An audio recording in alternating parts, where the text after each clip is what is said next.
Hello, fellow adventurers. Thor here, out in a very remote part of Colorado near Vail, about to tackle the Mount of the Holy Cross. This is, like I said, a very remote part of Colorado and a very treacherous hike. It's about 13 miles and 5,000 feet of elevation, and for the longest time, it was actually considered a mystery and, well, unknown if it was actually real, because people had reported on the frontier that there was a giant natural cross carved into the side of the mountain, and it wasn't until 1873, photographed by William Jackson. We're going to go over a bunch of that, but also there's been a lot of mysterious vanishing acts with people that have tried to summit it and then just were never found again, and we're going to go over some of those as well. But let's go ahead and start hitting this trail.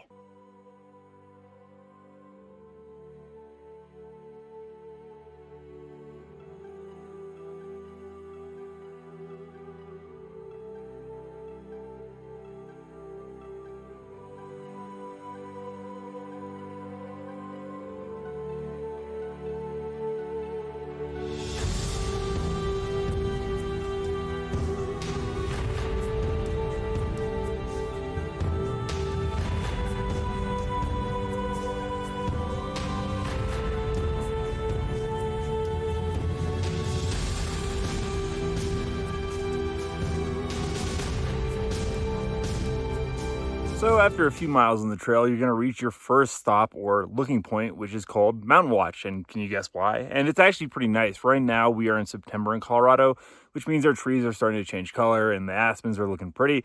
But we're going to talk about our first mysterious vanishing, and it's actually pretty interesting. It involves a woman named Michelle Vanek, who was a mother of four and about 35, and she was doing this hike. Now, unfortunately, she just completely disappeared and was never found again. We never got any resolution to the case, except for some odd clues that were found in the mountain. One was a watch hanging from a tree.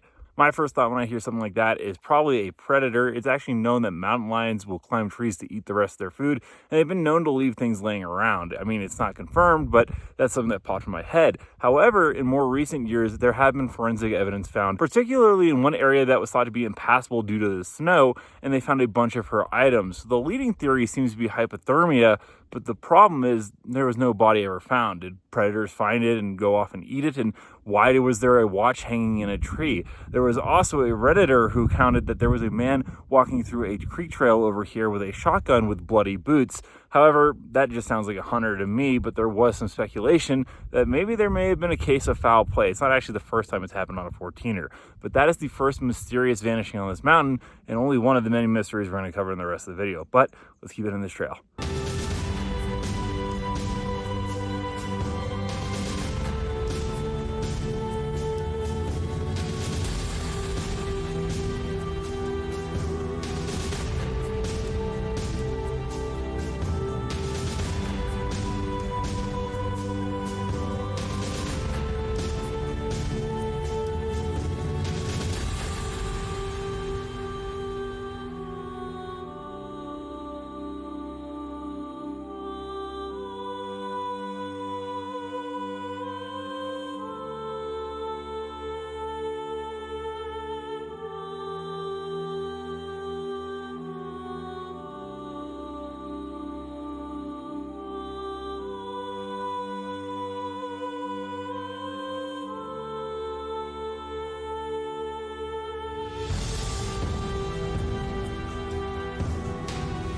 So at this point, we're about halfway done with summiting the peak. Though that being said, there is a giant uphill, so it's, technically a lot longer than the first half.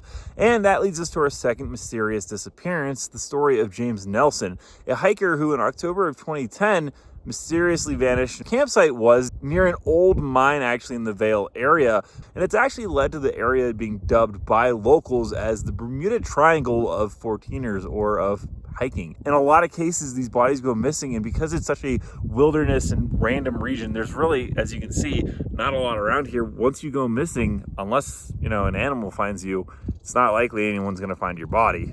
But let's go ahead and continue and start going up this thing.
All right, so at this point we are at the rock formation. This is the last big trail marker before we reach the peak. It's pretty much right there, so it's pretty close. Now with that, there is another thing that happens on this mountain that's kind of weird and you don't see on other 14ers. There's always been an issue when you get to the top that there's going to be a lightning storm, particularly around the afternoon. However, there's been reports on this mountain at around this elevation that there are static fields that make your hair raise. You can kind of feel electricity in the air. I don't feel any right now, but it's been reported on Reddit quite a bit by a bunch of different hikers. Just something to think about. But yeah, for this hike, make sure to wake up early, you stay hydrated, and that you are off the mountain before noon. If you're feeling static fields at this height, you really don't want to be at the top during a lightning storm.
All right, so that is the Mount of the Holy Cross complete. It took about 3 hours to do. It's a pretty easygoing hike. It's maybe a class 2 scramble, at least that's what it's classified as. But you do want to be careful because especially in the wintertime, as you can see, the snow is starting to pile up and that makes it the most fatal out of all of it. I hope you guys enjoyed this tour of, well, this amazing mountain, this really cool 14er, my 21st one this season. And until next time, everyone, keep hitting the trails and I'll see you out there.